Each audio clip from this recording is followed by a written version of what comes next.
जय हिंद मेरे प्यारे साथियों, स्वागत करता हूं आपके अपने YouTube चैनल टारगेट हब में। मैं एसपी चौधरी एक बार फिर आपके सामने हाजिर हुआ हूं रेलवे ग्रुप डी के साइंस क्वेश्चन के साथ। जैसा कि आप सभी को पता है, हमने ग्रुप डी की 40 क्लासें हैं वो लगा ली है। अगर वो पीछे वाली क्लासें आपने नहीं देखी है तो इस क्लास के आई बटन या फिर डिस्क्रिप्शन बॉक्स में उसका लिंक मिल जाएगा, वहां से जाकर के आप पीछे वाली क्लासें देख सकते हैं, या फिर आप प्लेलिस्ट में जाओगे तो कंटिन्यू सभी क्लासें आपको देखने को मिलेगी।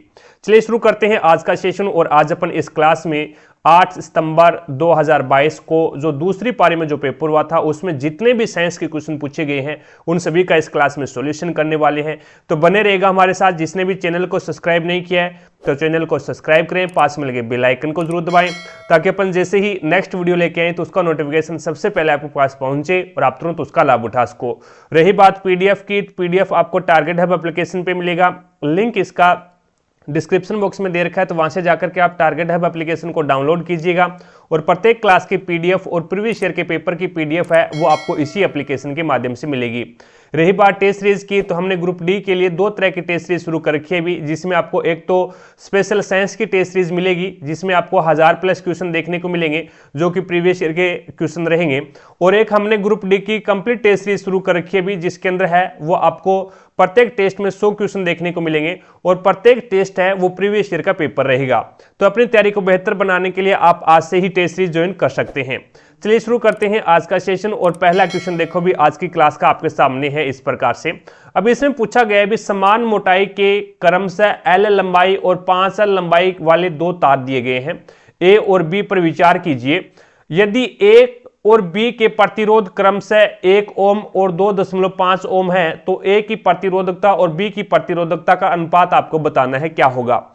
अब देखो भी यहां पे आपको पता है भी प्रतिरोध का फॉर्मूला क्या होता है, आर बराबर होता है रो एल अपॉन में क्या होता है, ए होता है। एल यहां पे लंबाई है, ए यहां पे अनुप्रस्थ काट का क्षेत्रफल अनुप्रस्थ काट है, और बी है रो है, ये आपका यहां पे क्या है, प्रतिरोधकता है, विशिष्ट प्रतिरोध है।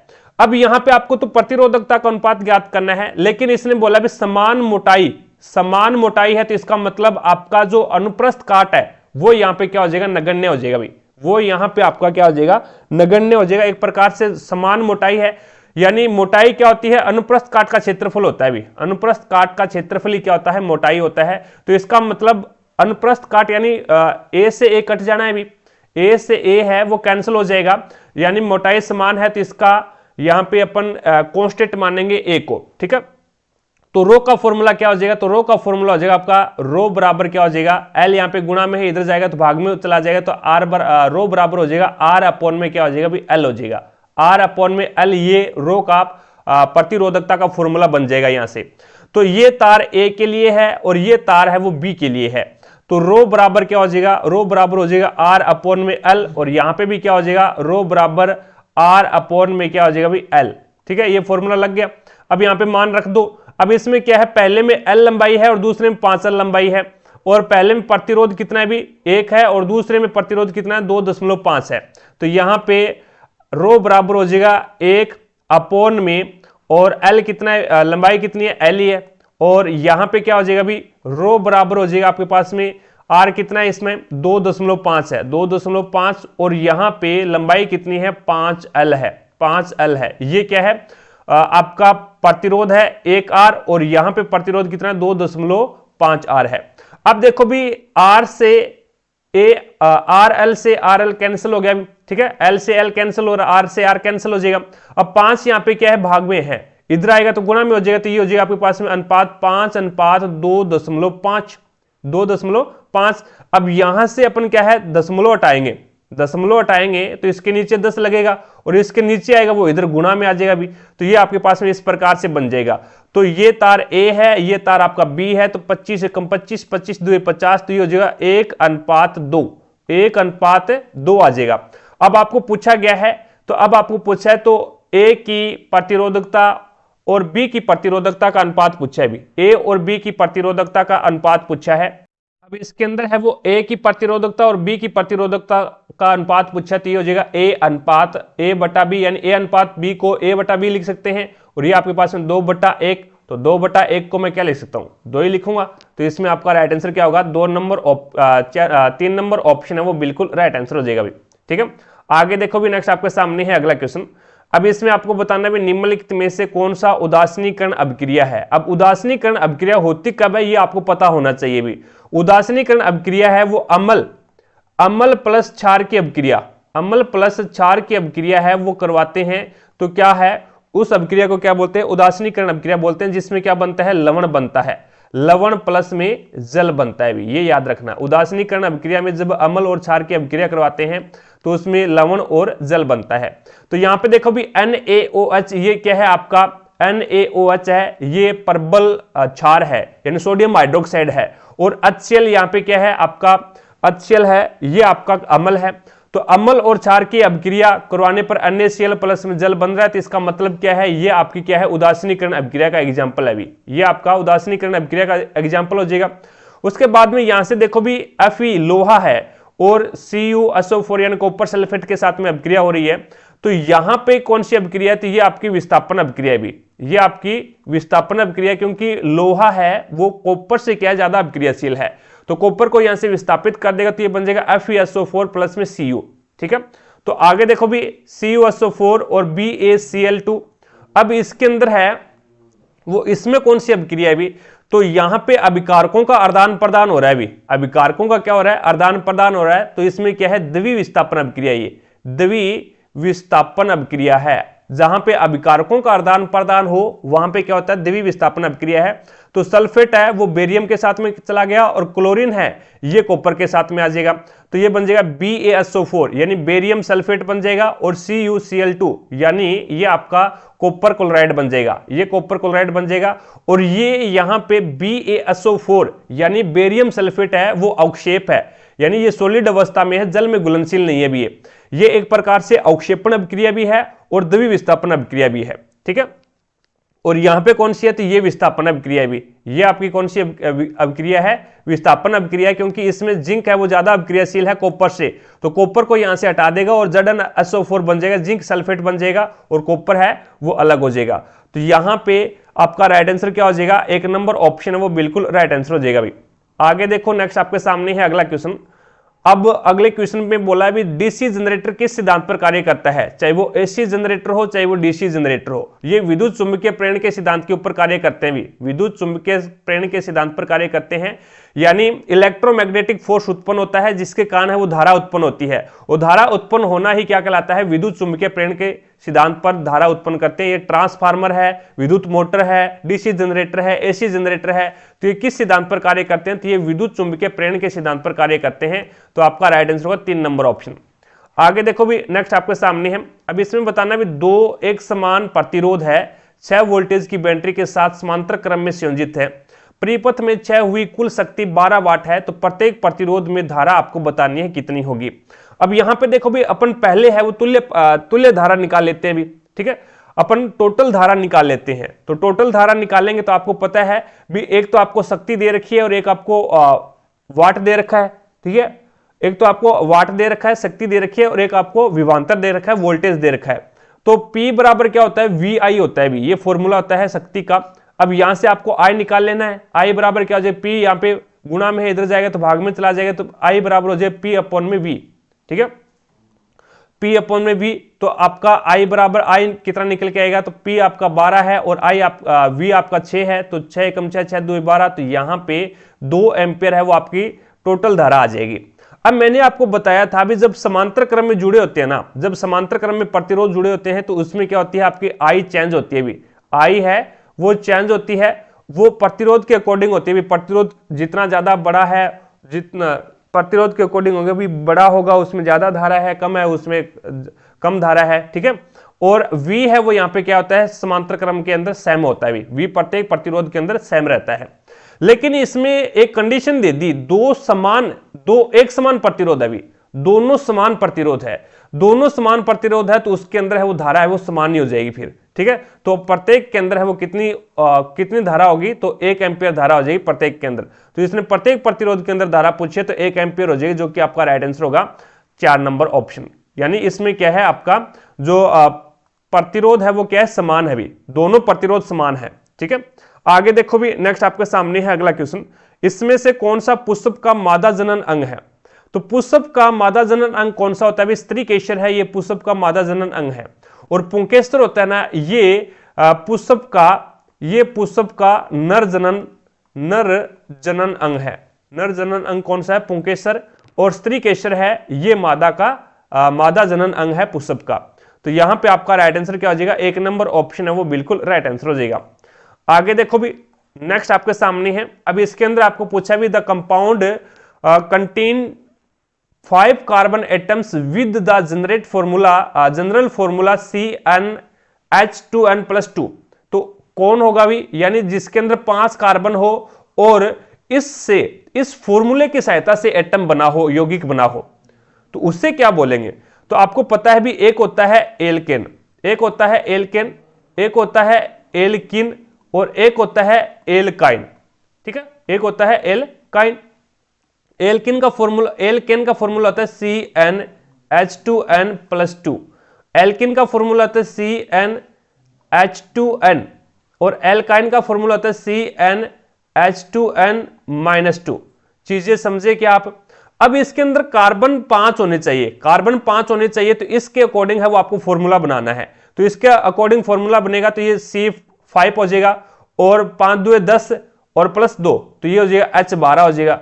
तो C5H12 क्या होता है? तो ये पेंटेन होता है भी, ये पेंटेन होता है, यानी एल्केन श्रेणी का सदस्य है पेंटेन। यानी methane, ethane, propane, butane, pentane, hexane, heptane, octane, non और डेक, इस प्रकार से चलता है। तो यहां पे आपका राइट आंसर क्या होगा? पेंटेन हो जाएगा, जो कि 2 नंबर ऑप्शन है वो बिल्कुल राइट आंसर हो जाएगा भी। चीजें समझे क्या? आगे चलता हूं, नेक्स्ट क्वेश्चन देखिएगा। अगला क्वेश्चन है आपके सामने।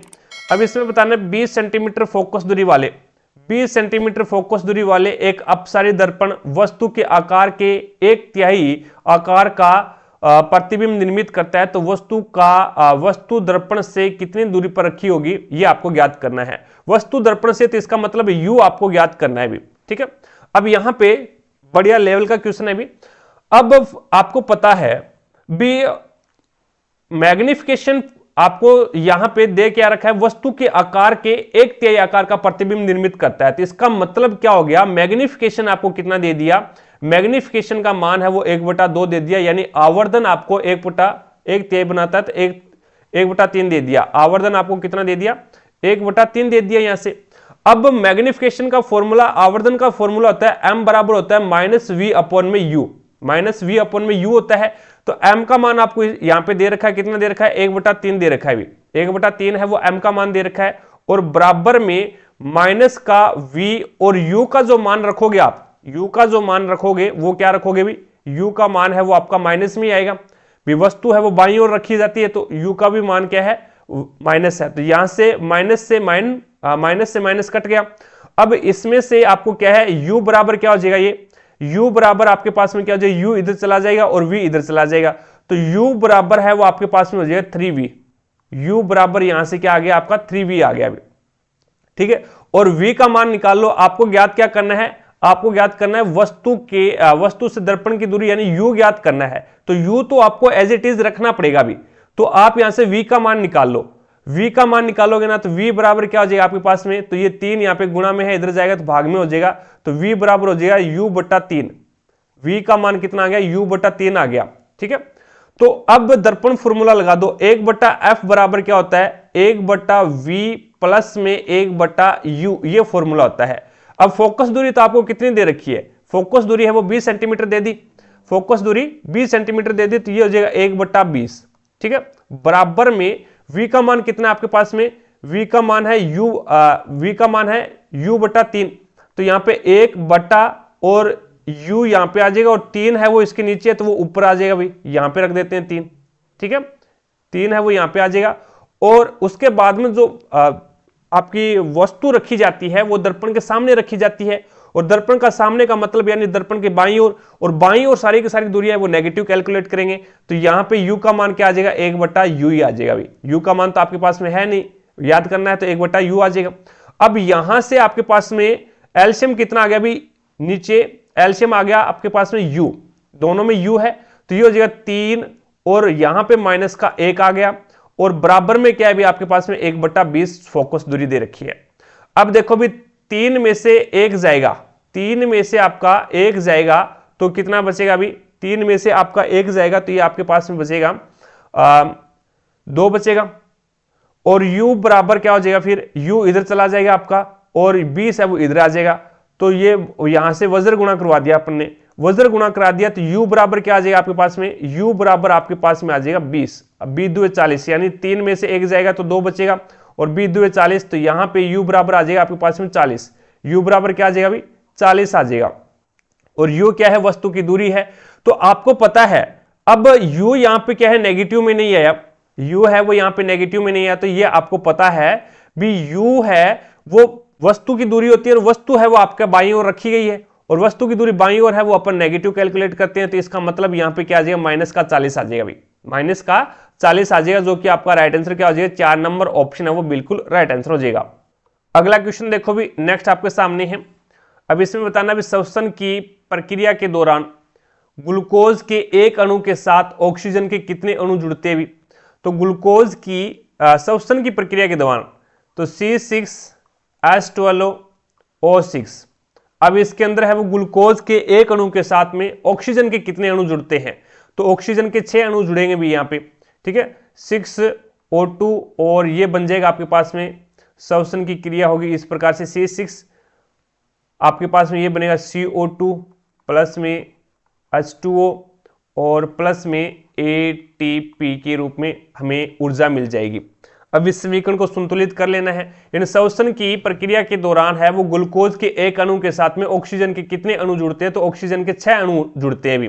तो यहां पे आपके पास में कार्बन 6 है तो 6 से गुणा करवा दो इसको, 6 2 12 ऑक्सीजन हो गया और 12 ऑक्सीजन यहाँ पे है और 6 ये 18 हो गए। तो इसको मैं 6 से गुणा करवा देता हूँ, 6 2 12, 12 हाइड्रोजन हो गया और 6 ऑक्सीजन ये हो गया, 12 और 6 18, यानी समीकरण है वो संतुलित होगी। तो आपका राइट आंसर क्या हो जाएगा, 6 हो जाएगा, जो कि 3 नंबर ऑप्शन है वो बिल्कुल राइट आंसर हो जाएगा भी। आगे देखो भी, नेक्स्ट आपके सामने है अगला क्वेश्चन। अब इसमें बताना भी जनसंख्या वृद्धि को कंट्रोल करने में जन्म नियंत्रण कार्यक्रमों की सफलता दर तय करने हेतु निम्न में से कौन सा कारक महत्वपूर्ण, कौन सा कारक है वो सबसे महत्वपूर्ण है। तो यहाँ पे सबसे महत्वपूर्ण कारक कौन सा है, तो शुक्रवाणी उच्छेदन, और जिसे अपन क्या बोलते हैं, वेसेक्टोमी बोलते हैं, और लोगों द्वारा गर्भ निरोधक विधियों की स्वीकार्यता, और नलिका उच्छेदन जिसे अपन क्या बोलते हैं, ट्यूबेक्टोमी बोलते हैं, और गर्भ निरोधक का उपाय, गर्भ निरोधकों का उपयोग। तो यहां पे गर्भ निरोधकों का मतलब क्या होता है भी, गर्भ निरोधकों का उपयोग होता है भी जैसे एक प्रकार से गर्भ निरोधक अपन बोल सकते हैं भी, जैसे गोलियां देना है वो एक प्रकार से हो गया भी गर्भ निरोधकों का उपयोग, ठीक है। तो वो तो एक प्रकार से साइड इफेक्ट होता है उसका, ठीक है। शुक्रवाहिनी उच्छेदन, शुक्रवाहिनी उच्छेदन यानी वेसेक्टोमी बोलते हैं, जो कि मनुष्य यानी नर के अंदर है वो शल्य चिकित्सा की जाती है, ठीक है। तो शुक्रवाहिनी में चीरा लगा दिया जाता है नर के, तो वहां पे शुक्रवाहिनी उच्छेदन बोला जाता है जिसमें, अब इसके अंदर है वो कभी भी, यानी अगर शुक्रवाहिनी में चीरा लगा देंगे तो जो मनुष्य है वो कभी भी है वो बच्चा पैदा नहीं कर सकता, ठीक है। और यहां से अगर ये है वो मादा के अंडवाहिनी के अंदर है, मादा का जो फेलोपियन ट्यूब है उसके अंदर चीरा लगाया जाता है, जिसे अपन क्या बोलते हैं, ट्यूबेक्टोमी बोलते हैं भी, ठीक है। तो अगर इसमें चीरा लगा देंगे तो मादा है वो कभी भी बच्चा पैदा नहीं करने में सक्षम नहीं होगी भी। लेकिन बात ये आती है भी जनसंख्या वृद्धि को नियंत्रण करने में जन्म नियंत्रण कार्यक्रमों की सफलता दर तय करने हेतु निम्न में से कौन सा कारक सबसे महत्वपूर्ण है। तो सबसे महत्वपूर्ण कारक ये है भी लोगों द्वारा गर्भ निरोधक विधियों की स्वीकार्यता, गर्भ निरोधक जो विधियां होती है ना उसको अपनाया जाना चाहिए। गर्भ निरोधक जो भी विधियां हैं वो यहां पे अपनाई जानी चाहिए लोगों के द्वारा। तो यहां पे आपका राइट आंसर क्या हो जाएगा, 2 नंबर ऑप्शन है वो बिल्कुल राइट आंसर हो जाएगा। आगे देखो भी, नेक्स्ट आपके सामने है न्यूलैंड्स के अष्टक सिद्धांत के अस्तित्व में आने के समय तक कितने तत्वों की खोज हो चुकी थी। तो 56 तत्वों की खोज हो चुकी थी भी। न्यूलैंड्स ने अपना अष्टक नियम है वो कब दिया था, तो 1865 के अंदर है वो न्यूलैंड्स ने अपना अष्टक नियम दिया था। और न्यूलैंड्स ने पहला तत्व था हाइड्रोजन न्यूलैंड्स के समय, और अंतिम तत्व था वो थोरियम था भी। अंतिम तत्व कौन सा था, थोरियम था। और टोटल है वो कितने तत्व थे, 56 तत्व थे। न्यूलैंड्स का जो अष्टक नियम है वो कैल्शियम तक ही लागू हो पाया था भी। अब इसके अंदर है वो ये ट्रिपलेट मिलते हैं भी, जैसे लिथियम, सोडियम और potassium, lithium sodium potassium beryllium, magnesium और कैल्शियम, ये ट्रिपलेट बनते हैं एनसीईआरटी के अंदर। तो यहाँ पे कहां तक लागू हो पाया, तो कैल्शियम तक ही लागू हो पाया अभी। तो आपका राइट आंसर क्या हो जाएगा, 4 नंबर ऑप्शन है वो बिल्कुल राइट आंसर हो जाएगा। आगे देखो भी, पादप में अपशिष्ट उत्सर्जन की प्रक्रिया के संबंध में इनमें से कौन सा कथन सही है, ये आपको बताना है। तो पादप मिट्टी में अपशिष्ट पदार्थों का उत्सर्जन नहीं करते, बात गलत है। अभी अपशिष्ट पदार्थों का उत्सर्जन है वो मिट्टी में करते हैं अभी। और कार्बन डाइऑक्साइड प्रकाश संश्लेषण में उत्पन्न एक अपशिष्ट उत्पाद है, बिल्कुल गलत बात, बिल्कुल गलत बात है। कार्बन डाइऑक्साइड है वो प्रकाश संश्लेषण के दौरान है वो अपशिष्ट उत्पाद नहीं है। प्रकाश संश्लेषण के दौरान है वो अपशिष्ट उत्पाद है वो ऑक्सीजन है भी, क्योंकि कार्बन डाइऑक्साइड का तो यूज होता है प्रकाश संश्लेषण में। कार्बन डाइऑक्साइड है, जल है, सूर्य का प्रकाश है और हरित लवक है, इन सभी का क्या होता है, इन सभी के योग से ही क्या है, प्रकाश संश्लेषण की क्रिया होती है, जिसके कारण है वो ऑक्सीजन रिलीज होती है और पौधा है वो अपना भोजन तैयार करता है। उसके बाद में पादपों में अतिरिक्त जल को स्थानांतरण द्वारा निकाला जा सकता है, तो ये बात गलत है भी। पादपों में जो अतिरिक्त जल होता है उसको वाष्पोत्सर्जन के द्वारा निकाला जाता है भी, स्थानांतरण के द्वारा है वो नहीं निकाला जाता। कुछ पौधों में अपशिष्ट उत्पाद राल और रेंजिन के रूप में संचित होते हैं, जिसे पुराने जाइलम के अंदर संचित किया जाता है भी, याद रखना। यानी कुछ पौधों में अपशिष्ट उत्पाद है वो राल या रेंजिन होते हैं के रूप में संचित होता है, जिन्हें क्या है पुराने जो जाइलम होते हैं उसमें स्टोर करके रखा जाता है, ये बात सही है बिल्कुल। तो यहाँ पे 4 नंबर ऑप्शन बिल्कुल राइट आंसर हो जाएगा, बाकी सारे के सारे गलत है इसमें, ठीक है। आगे देखो, नेक्स्ट आपके सामने है, कांच में कोई प्रकाश किरण कांच को वायु से पृथक करने वाले सतह पर 30 डिग्री के कोण पर आपतित है। किरण वायु में के कोण पर अपवर्तित होगी और अपवर्तित किरण आपतित किरण के तल में होगी। अब यहां पे देखो भी, ये तल है आपका, ये आपका क्या है, कांच है, ये आपका कांच है और यहां पे ये आपका वायु माध्यम है, ठीक है। अब यहां से हमने क्या है, अभिलंब डाल दिया, नॉर्मल डाल दिया। अब प्रकाश किरण आ रही है कोई इस प्रकार से। अब ये आपको पता है भी, यहां पे अभिलंब के साथ में कितने डिग्री का एंगल बना रही है आपतित किरण, 30 डिग्री का एंगल बना रही है। ये कौन सा माध्यम है, तो ये संघन माध्यम है। और आगे क्या है, वायु में जाएगी, तो वायु में जाने पर जो प्रकाश की किरण की जो चाल है वो क्या है, बढ़ जाएगी भी, क्योंकि ये विरल माध्यम है। यहाँ पे संघन माध्यम नहीं, विरल माध्यम है, और विरल माध्यम में जाने पर प्रकाश की चाल है वो बढ़ जाती है। प्रकाश की चाल बढ़ेगी तो वो अभिलंब से दूर हटेगी, और प्रकाश की चाल घटेगी तो वो अभिलंब की ओर झुकेगी। याद रखना दोनों चीजें, अगर घटती है चाल तो अभिलंब की ओर झुकेगी, और चाल बढ़ेगी तो अभिलंब से दूर हटेगी। तो ये इस प्रकार से क्या है, अभिलंब से दूर हट जाएगी। तो इसमें जो अपवर्तित किरण है, अपवर्तित जो कोण है, यानी किरण है वो वायु में कितने डिग्री, 30 डिग्री से अधिक कोण के ऊपर है वो क्या हो जाएगी, अपवर्तित होगी भी। 30 डिग्री से अधिक का कोण होगा, ये 30 डिग्री से ज्यादा का होगा भी, ठीक है, क्योंकि ये वायु माध्यम है, विरल माध्यम है। और अपवर्तित किरण, आपतित किरण, और ये क्या है, एक ही तल में स्थित होगी भी। ये यहाँ पे ये तल है आपका, ये आपकी आपतित किरण है और ये आपकी अपवर्तित किरण है, तो दोनों है वो क्या है, एक ही तल में स्थित होगी। तो आपका हो जाएगा 30 डिग्री से अधिक और एक ही तल के अंदर है वो स्थित होगी। तो आपका राइट आंसर होगा 3 नंबर ऑप्शन, ठीक है। आगे देखो, नेक्स्ट आपके सामने है अगला क्वेश्चन। अब इसमें बताना भी, आपके पास 2 विलयन है ए और बी। विलयन ए का पीएच मान है वो 6 है और विलयन बी के पीएच मान है वो 9 है। तो इस जानकारी के आधार पर सही उत्तर आपको बताना है। विलयन ए का जो पीएच मान है वो 6 है, तो इसका मतलब 7 से कम है, तो ये माध्यम कौन सा है भी, अम्लीय माध्यम है। और विलयन बी है, उसका पीएच मान 9 है, यानी इसका मतलब 7 से ऊपर है, 7 से ऊपर है, तो ये माध्यम कौन सा है, ये आपका विलयन कौन सा है, क्षारीय विलयन है। तो यहाँ पे विलयन ए अम्लीय है और विलयन बी है वो क्या है, क्षारीय है। तो आपका राइट आंसर क्या आ जाएगा, 1 नंबर ऑप्शन बिल्कुल राइट आंसर हो जाएगा। आगे देखो भी, नेक्स्ट आपके सामने है अगला क्वेश्चन। अब इसमें बताना है भी, किसी वस्तु को एक 16 सेंटीमीटर फोकस दूरी वाले उत्तल लेंस के मुख्य एक्स पर 8 सेंटीमीटर की दूरी पर रखा गया है, तो इसका प्रतिबिंब कहां पे बनेगा, ये आपको बताना है। देखो भी, कोई वस्तु है, उसको 16 सेंटीमीटर फोकस दूरी है और उत्तल लेंस के मुख्य एक्स पर 8 सेंटीमीटर की दूरी पर रखा गया है। तो फोकस दूरी उसकी कितनी है, 16 है, और 8 सेंटीमीटर के ऊपर रखा गया। तो वस्तु को कहां पे रखा गया अभी, तो वस्तु को फोकस और वक्रता केंद्र के बीच, वस्तु को फोकस और ध्रुव के बीच में रखा गया है, ठीक है। फोकस दूरी तो 16 है और 8 सेंटीमीटर के ऊपर रखा गया है, तो इसका मतलब फोकस और ध्रुव के बीच में रखा गया है। तो इसका मतलब प्रतिबिंब आभासी बनेगा।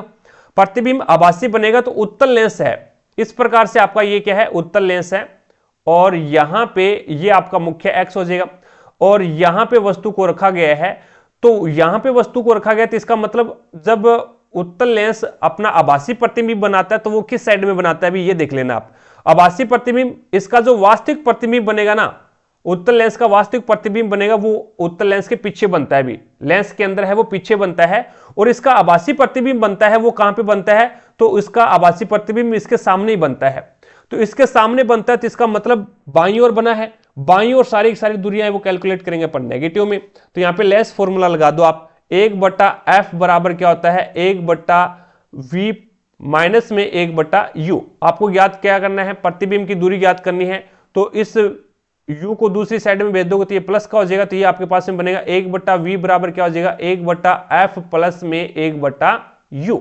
ठीक है, तो इसके अंदर v आपको ज्ञात करना है, 1/v बराबर में 1/f कितना है, f का मान कितना है, 16 है, और u है जो वस्तु की दूरी होती है, जो कि वस्तु है वो इसके सामने रखी गई है, सामने का मतलब बाईं ओर। तो बाईं ओर दूरियां कैलकुलेट करेंगे नेगेटिव में, तो यहां पे आ जाएगा माइनस का 1/8। तो इसका एलसीएम कितना आ जाएगा, 16, 16 एकम 16, और माइनस का आ जाएगा 16 2 8 2 16।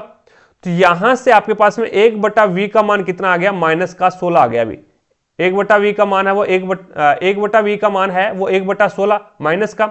आपको चाहिए v का मान, तो v का मान कितना आ जाएगा, माइनस का 16 आ जाएगा। अभी माइनस का 16 आ जाएगा, जो कि आपका राइट आंसर क्या हो जाएगा, 2 नंबर ऑप्शन है वो बिल्कुल राइट आंसर हो जाएगा। अभी ठीक है, ध्यान रखना भी लेंस और उत्तल लेंस और दर्पण के अंदर भी, लेंस के अंदर है वो आभासी प्रतिबिंब है वो इसके सामने बनता है भी लेंस के अंदर। ठीक है, और दर्पण के अंदर है वो पीछे की ओर है, वो इसका आभासी प्रतिबिंब बनता है, और लेंस के अंदर इसका वास्तविक प्रतिबिंब पीछे की ओर बनता है, और जो आभासी प्रतिबिंब है लेंस में वो सामने की ओर बनता है भी।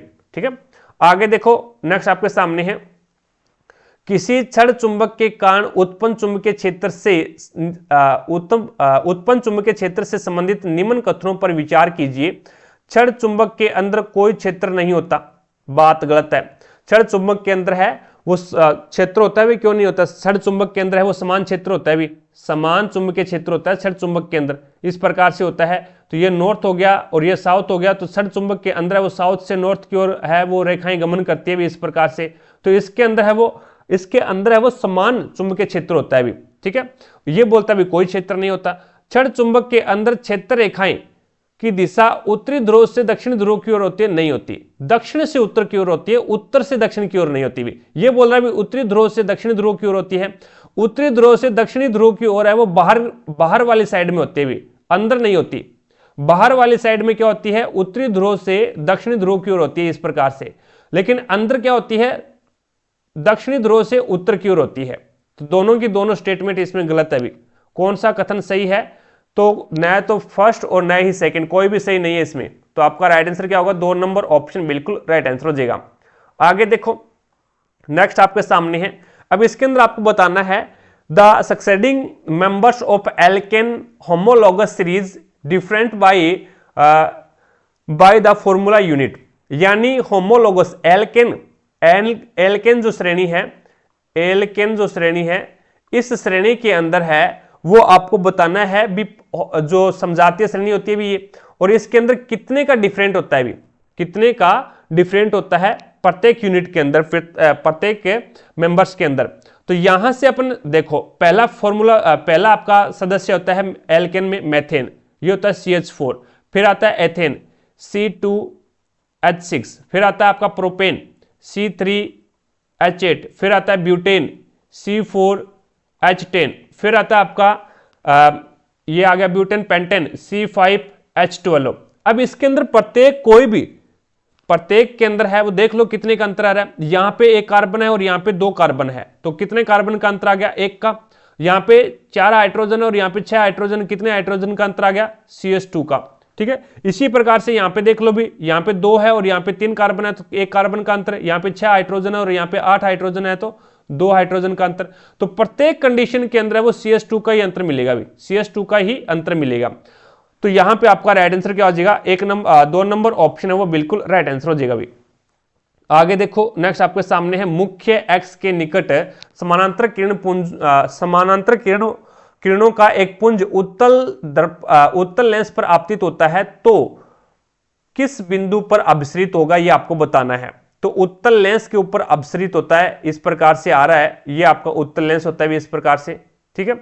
और ये क्या है, आपका मुख्य एक्स है, और इसके यहां पे क्या है, इस प्रकार से आपतित हो रहा है।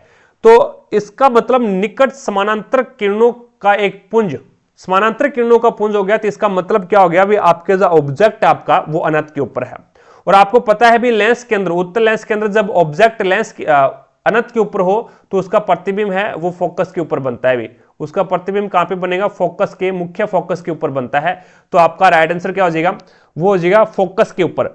अब यहां पे बात ये आती है भी 2f पर बनेगा या फिर f पर बनेगा या फिर 2f से परे बनेगा। अब देखो भी, ये तो होता है आपका f, और यहां पे वक्रता त्रिज्या को क्या बोलते हैं, 2f बोलते हैं भी। वक्रता त्रिज्या को 2f बोला जाता है। तो आपका राइट आंसर क्या होगा, f के ऊपर बनेगा, जो कि एक नंबर ऑप्शन है वो बिल्कुल राइट आंसर हो जाएगा भी, ठीक है। आगे देखो भी, नेक्स्ट आपके सामने प्रकाश संश्लेषण के उत्पादों को पत्तियों से पौधों के अन्य भागों में किसके माध्यम से ले जाया जाता है। अब प्रकाश संश्लेषण का उत्पाद क्या होता है भी, तो प्रकाश संश्लेषण का उत्पाद है वो होता है पौधे का भोजन, जो कि स्टार्च होता है, यानी खाद्य पदार्थ होता है। और खाद्य पदार्थ का जो यहाँ पे परिवहन करता है वो कौन करता है, तो वो फ्लोएम के माध्यम से होता है भी। जाइलम क्या करता है, जल का परिवहन करता है, और जल का जो परिवहन है वो एक दिशीय है, यानी एक ही दिशा में होता है भी, एक दिशीय होता है। और जो फ्लोएम है वो खाद्य पदार्थों का यहाँ पे परिवहन करता है, और खाद्य पदार्थ का जो परिवहन है वो क्या होता है, द्विदिशीय होता है भी, द्विदिशीय होता है। तो इसमें आपका राइट आंसर क्या हो जाएगा, 3 नंबर ऑप्शन बिल्कुल राइट आंसर हो जाएगा। आगे देखो, विद्युत धारा के प्रवाह का विरोध करने की चालक की प्रवृत्ति क्या कहलाती है। और विद्युत धारा का विरोध कौन करता है, विद्युत धारा का विरोध कौन करता है, V बराबर होता है IR, ओम के नियम से। V बराबर क्या होता है, IR होता है। और I बराबर क्या हो जाएगा भी, तो I बराबर हो जाएगा V अपॉन में R, V अपॉन में R हो जाएगा। अब यहां पे देख लो भी, आपका जो V है, विभवांतर है, ये तो क्या है, धारा के समानुपाती है। जितनी आपकी धारा बढ़ेगी उतनी ही आपका विभवांतर बढ़ जाएगा। लेकिन एक भाई साहब है जो इसके दुश्मनी का रिलेशन है, यानी प्रतिरोध, R प्रतिरोध होता है। प्रतिरोध अगर बढ़ेगा तो आपकी धारा घट जाएगी, और धारा बढ़ेगी तो प्रतिरोध घट जाएगा, यानी इन दोनों के अंदर दुश्मनी का रिलेशन है। तो इसने बोला क्या, भी विद्युत धारा के प्रवाह का विरोध कौन करता है, विद्युत धारा के प्रवाह का विरोध है वो प्रतिरोध करता है। अगर विद्युत धारा इधर बह रही है तो प्रतिरोध आपका इधर लगेगा भी, ठीक है। तो ये प्रतिरोध है वो विद्युत धारा को रोकने का कार्य करता है। तो आपका राइट आंसर क्या हो जाएगा, 2 नंबर ऑप्शन है वो बिल्कुल राइट आंसर हो जाएगा। आगे देखो, नेक्स्ट आपके सामने है अगला क्वेश्चन। लसिका आंतों में पचित और अवशोषित का परिवहन करता है। लसिका होती है ना, ये क्या करती है, आंत में पचित और अवशोषित जो वसा है उसका परिवहन कौन करती है, तो उसका परिवहन है वो आपका लसिका करती है भी। तो आपका हो जाएगा भी, लसिका आंतों में पचित और अवशोषित जो वसा है उसका परिवहन एक स्थान से दूसरे स्थान पर लेके जाने का कार्य कौन करती है, तो लसिका करती है। और लसिका का एक प्रकार जो वसा है उसका संश्लेषण कौन करता है भी, उसका संश्लेषण कौन करता है, वसा का संश्लेषण कौन करता है, तो लाइपेज करता है भी। लाइपेज एंजाइम होता है जो अमाशय के अंदर पाया जाता है, ठीक है। प्रोटीन का पाचन कौन करता है, तो प्रोटीन का पाचन है वो पेप्सिन करता है भी, प्रोटीन का पाचन है वो पेप्सिन करता है, पेप्सिन एंजाइम। It's okay. आगे चलते हैं, नेक्स्ट देखिएगा अगला क्वेश्चन आपके सामने। अगला क्वेश्चन है, आधुनिक आवर्त सारणी में क्रमशः कितने समूह हैं और कितने आवर्त है। तो आधुनिक आवर्त सारणी के अंदर जो खड़ी लाइनें हैं वो किसको डिनोट करती है, तो वो समूह को डिनोट करती है। तो कितने समूह अभी अपने, कितने ग्रुप है, तो 18 ग्रुप है आधुनिक आवर्त सारणी के अंदर। और आवर्त होते हैं वो ये क्षैतिज लाइनें होती है, वो आवर्त को शो करते हुए इस प्रकार से।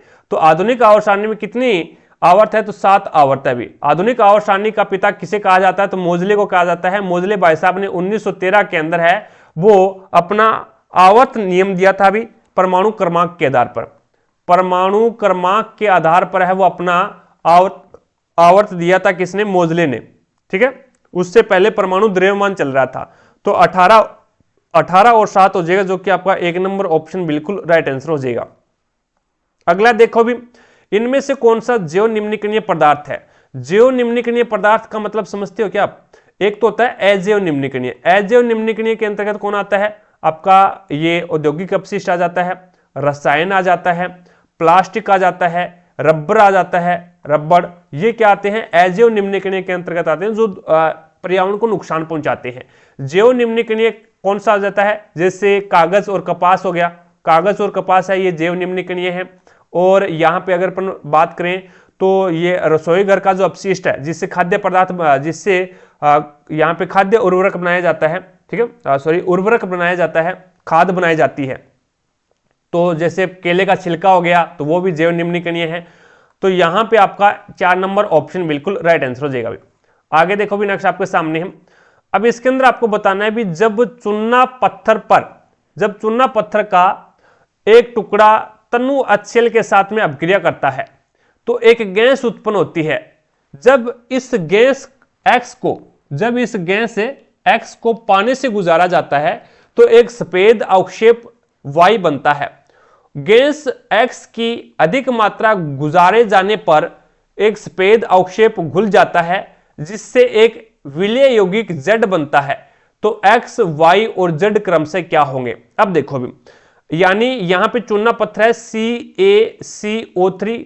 अब इसके अंदर क्या करते हैं, HCl मिलाते हैं, तो क्या बनेगा आपके पास में, तो ये बन जाएगा Ca यानी कैल्शियम हाइड्रोक्साइड, और CaO कैल्शियम ऑक्साइड, प्लस में आपके पास में क्या बन जाएगा CaO कैल्शियम ऑक्साइड, और प्लस में H2O जल बन जाएगा, और प्लस में आपके पास में क्या आ जाएगा CO2 कार्बन डाइऑक्साइड गैस बन जाएगी भी। सही है क्या, कार्बन डाइऑक्साइड है वो गैस बन जाएगी। तो यहाँ पे क्लोरीन कहाँ चला जाएगा भी, क्लोरीन आएगा यहाँ पे आपका क्लोरीन आ जाएगा, calcium chloride Cl2 calcium chloride आ जाएगा। ठीक है, तो ये आपके पास में अब गैस बनी है, तो गैस इसमें कौन सी है, तो ये कार्बन डाइऑक्साइड गैस हो जाएगी आपकी, कार्बन डाइऑक्साइड गैस हो जाएगी। अब ये क्या कहता है भी, कार्बन डाइऑक्साइड को फिर क्या किया जाता है, चूने के पानी से गुजारा जाता है। अब कार्बन डाइऑक्साइड को चूने के पानी से गुजारते हैं तो CO2 प्लस में चूने के पानी से गुजारा जाता है, तो ये हो जाएगा आपके पास में कैल्शियम हाइड्रोक्साइड।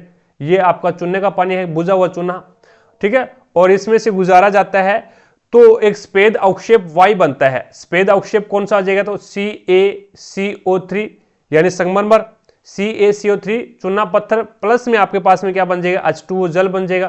तो यहाँ पे सफेद अवक्षेप तो यही है, फिर सफेद है कैल्शियम कार्बोनेट जिसे संगमरमर बोलते हैं, चूना पत्थर। फिर इसने आगे क्या बोला है, आगे बोला है भी गैस X की अधिकता, गैस X की अधिक मात्रा गुजारे जाने पर सफेद अवक्षेप घुल जाता है। जब गैस X की अधिक मात्रा जब इसमें से गुजारते हैं CaOH की ट्वाइस में से, जब गैस की CO2 की मात्रा है वो ज्यादा कर देते हैं, ज्यादा कर देंगे तो क्या बन जाएगा, ये पदार्थ है वो आपका घुल जाएगा भी, ये जो आपका पदार्थ है वो घुल जाएगा Ca, और ये बन जाएगा CaHCO3 और इसकी ट्वाइस बन जाएगा भी। तो ये कैल्शियम बाइकार्बोनेट बन जाएगा, ये क्या बन जाएगा, कैल्शियम बाइकार्बोनेट बन जाएगा। तो यहां पे आपके पास में ये कैल्शियम बाइकार्बोनेट बन गया। अब इसके अंदर है वो कौन कौन से यौगिक, पहले आपके पास में CO2 बनी, फिर कैल्शियम कार्बोनेट बना, और फिर आपके पास में क्या बना भी, कैल्शियम बाइकार्बोनेट बन गया। तो यही आपको बताना था अभी X, Y और Z क्या है। तो यहाँ पे X तो कार्बन डाइऑक्साइड गैस है, और Y यहाँ पे क्या है, कैल्शियम कार्बोनेट यानी संगमरमर का फॉर्मूला आ गया, ये चूना पत्थर है, और ये आपके पास में कैल्शियम बाइकार्बोनेट बन गया Z। ठीक है, तो इसके अंदर आपका राइट आंसर देख लो भी क्या है, इसके अंदर कैल्शियम बाइकार्बोनेट नहीं है, और इसमें CaCO3 CO2 बनी, फिर CaCO3 बन गया, और फिर कैल्शियम बाइकार्बोनेट बन गया। तो ये आपका फॉर्मूला हो जाएगा भी, यानी 2 नंबर ऑप्शन है वो बिल्कुल राइट आंसर हो जाएगा भी। ठीक है, आगे चलते हैं, नेक्स्ट देखिएगा, अगला क्वेश्चन है। अब इसमें आपको बताना है भी निम्नलिखित में से कौन सा हाइड्रोकार्बन एक जटिल मिश्रण है जो पृथ्वी पर द्रव, गैस और ठोस रूप में मौजूद होता है, जिसे ईंधन के रूप में परिष्कृत किया जाता है। तो वो कौन सा है भी, जिसे क्या है, तीनों रूपों में पाया जाता है, द्रव में भी, गैसीय रूप में भी और ठोस रूप में। तो वो आपका हो जाएगा कोयला, बिटुमिनी, कोक और कोयला है, ये आपका ठोस के अंदर पाया जाता है, ये गैस के रूप में और लिक्विड के रूप में नहीं पाया जाता। तो आपका पेट्रोलियम है वो बिल्कुल राइट आंसर हो जाएगा भाई। पेट्रोल है वो गैस के रूप में भी मिलेगा, आपको लिक्विड के रूप में भी मिलेगा और ठोस के रूप में भी मिलेगा। तो यहाँ पे आपका राइट आंसर क्या होगा, 4 नंबर ऑप्शन है वो बिल्कुल राइट आंसर हो जाएगा। पेट्रोलियम से है वो पेट्रोल अलग किया जाता है, डीजल इसमें से अलग किया जाता है और केरोसिन है वो इसमें अलग किया जाता है। ठीक है, तीनों पदार्थ पाए जाते हैं इसके अंदर, पेट्रोलियम के अंदर। अगला क्वेश्चन देखो भी नेक्स्ट आपके सामने है। अब इसमें बताना भी इनमें से कौन सा एक कोशिकीय जीव है। तो एक कोशिकीय जीव कौन सा है भी, अमरबेल है या फिर ब्रेड फफूंद है या फिर पैरामीशियम है या फिर जू है। तो यहां पे आपका पैरामीशियम है ना, ये आपका एक कोशिकीय जीव है भी, पैरामीशियम है, अमीबा है, ठीक है। तो ये युगलिना है, ये आपके क्या होते हैं, एक कोशिकीय जीव होते हैं भी। लेकिन एक बात याद रखना, अमरबेल है वो परजीवी है भी, अमरबेल है वो परजीवी है। जू है ये भी आपका क्या है, परजीवी है भी, ये भी दूसरों के ऊपर आश्रित रहता है, दूसरों के ऊपर चिपका रहता है। अमरबेल है ये भी परजीवी है, ये भी दूसरों के ऊपर चिपका रहता है भी। ब्रेड फफूंद है ये आपका कवक है, ये आपका क्या है, कवक है। तो यहां पे पैरामीशियम है वो क्या है, एक कोशिकीय जीव है। तो आपका राइट आंसर क्या हो जाएगा, 2 नंबर ऑप्शन है वो बिल्कुल राइट आंसर हो जाएगा भी। अमीबा होता है ना, अमीबा के अंदर है वो भोजन ग्रहण करने का स्थान कोई विशिष्ट स्थान नहीं होता। अमीबा इस प्रकार से होता है भी, अमीबा है वो इस प्रकार से होता है, भोजन यहां पे आ गया तो यहां से ग्रहण कर लेगा, यहां पे आ गया तो यहां से ग्रहण कर लेगा, यहां पे आ गया तो यहां से ग्रहण कर लेगा।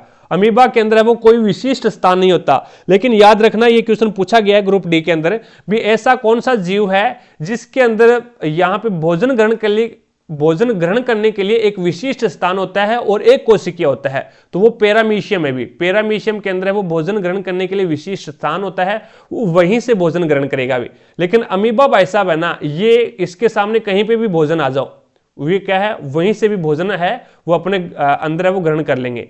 तो 2 नंबर ऑप्शन है वो इसमें बिल्कुल राइट आंसर हो जाएगा। तो इस प्रकार से हमने एक पेपर और सोल्व किया। आई होप आपको प्रत्येक क्वेश्चन समझ में आया होगा। अगर फिर भी कोई भी क्वेश्चन में आपको डाउट लगती है तो कमेंट सेक्शन में कमेंट करके जरूर बताएं, आपकी डाउट को क्लियर किया जाएगा। क्लास पसंद आई है तो दिल से लाइक, ज्यादा से ज्यादा शेयर करें अपने सभी दोस्तों के साथ में, ताकि सभी दोस्तों को क्लास का लाभ मिले, उन्हें भी पता लगे भी रेलवे ग्रुप डी में किस लेवल के क्वेश्चन पूछे जाते हैं और उसे कैसे सोल्व किया जाता है। रही बात पीडीएफ की, तो पीडीएफ आपको टारगेट हब एप्लीकेशन पे मिलेगा, लिंक डिस्क्रिप्शन बॉक्स में दे रखा है, तो वहां से जाकर के एप्लीकेशन को डाउनलोड करें और प्रत्येक क्लास की पीडीएफ और प्रीवियस ईयर के पेपर की पीडीएफ है वो आपको इसी एप्लीकेशन के माध्यम से मिलेगी। रही बात टेस्ट सीरीज की, तो हमने ग्रुप डी के लिए 2 तरह की टेस्ट सीरीज शुरू कर रखी है भी, जिसमें आपको एक तो स्पेशल साइंस की टेस्ट सीरीज मिलेगी जो कि 1000+ क्वेश्चन आपको देखने को मिलेंगे, प्रीवियस ईयर के क्वेश्चन रहेंगे, और एक आपको हमने कंप्लीट ग्रुप डी की टेस्ट सीरीज शुरू कर रखी है जिसके अंदर आपको 100 क्वेश्चन देखने को मिलेंगे, जो कि प्रत्येक टेस्ट के अंदर 100 क्वेश्चन देखने को मिलेंगे और प्रत्येक टेस्ट है वो प्रीवियस ईयर का पेपर रहेगा। तो अपनी तैयारी को बेहतर बनाने के लिए आप आज से ही टेस्ट सीरीज ज्वाइन कर सकते हैं। तो आज की क्लास में इतना ही भी, मिलेंगे अपन नेक्स्ट क्लास में, तब तक के लिए जय हिंद, जय भारत।